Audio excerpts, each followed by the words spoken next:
So the court case that I chose was from 2007, and it was a court case between the ACLU, which stands for the American Civil Liberties Union, and the NSA, which is the National Security Agency. And the National Security Agency pretty much deals with protecting the information of the United States people and intercepting foreign signals. And so the problem in this court case, the complaint from the plaintiff, which is the ACLU, the American Civil Liberties Union, is that they are just eavesdropping on people's information on the daily, and there's no repercussions for this. So under the U.S. Constitution, there is a law or a statute, that makes it a crime for the executive branch to wiretap Americans without a warrant.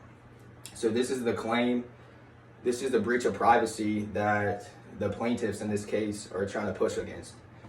And so for procedural history and prior courts, the Eastern District Court of Michigan, she ruled that the plaintiffs in this case were in the right and that they were violating the U.S. Constitution. The defendants were in this case, which is an NSA. And they were violating the Fourth Amendment, which is legal search and seizure, so they need a warrant to do this under FISA. And for years, Bush hasn't been doing this at all. He's just been, this is between 2001 to like 2007-ish. So he was doing this at this time and just pretty much bypassing the FISA statute that says you can't do this.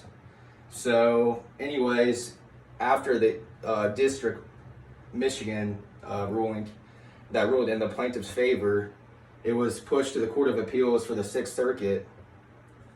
And in that case, the alleged injuries that the plaintiffs were bringing, there were three of them. The first was the inability to communicate with overseas contacts by phone or email due to self-governing ethical obligations. So this pretty much means that they just want to keep their things confidential, their relations with these overseas contacts, in this case the plaintiffs. They don't want their business to be just spread out and everyone knows what's going on in the U.S. government with that. The second is the chilling effect. So it's the fear that the overseas contacts will not want to communicate with these people anymore, these lawyers, these journalists that are trying to spread democracy, because they're afraid that the U.S. government, will do something to fear that. And then the third, this is the direct and personal, which this is all you need to establish standing. And standing is just pretty much, this is the party bringing the lawsuit have the right to do so in the court of law. And standing is what courts use for jurisdiction, which is if they want to hear the case or not. And so under this, the plaintiffs are claiming that the NSA is violating legitimate expectation of privacy with their overseas interception with the telephone and email communications without obtaining FISA warrants, which is the main thing, which is the whole entire breach of privacy that you're trying to push for. So all in all, pretty much what happens is they weren't able to find standing in the courts, and so they pretty much just dismissed the whole case in general without further comment. So that's how that ended up. And how this relates to people pretty much is that, for me, for example, I was on my phone the other day and I was with my friends and we were just talking about vacations coming up soon for the summer.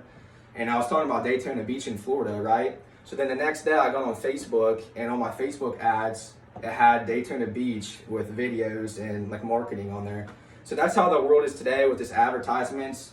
And to some people it's not okay. They're taking your private information, using it against you, and it's not right. So yeah, that's pretty much the case that I chose, and I thought it was relatable because everyone deals with this on the daily. You agree to this in terms of service without even knowing it with user agreements. No one wants to read the long list and all the stuff that's on there. I don't. Personally, I don't really read it either.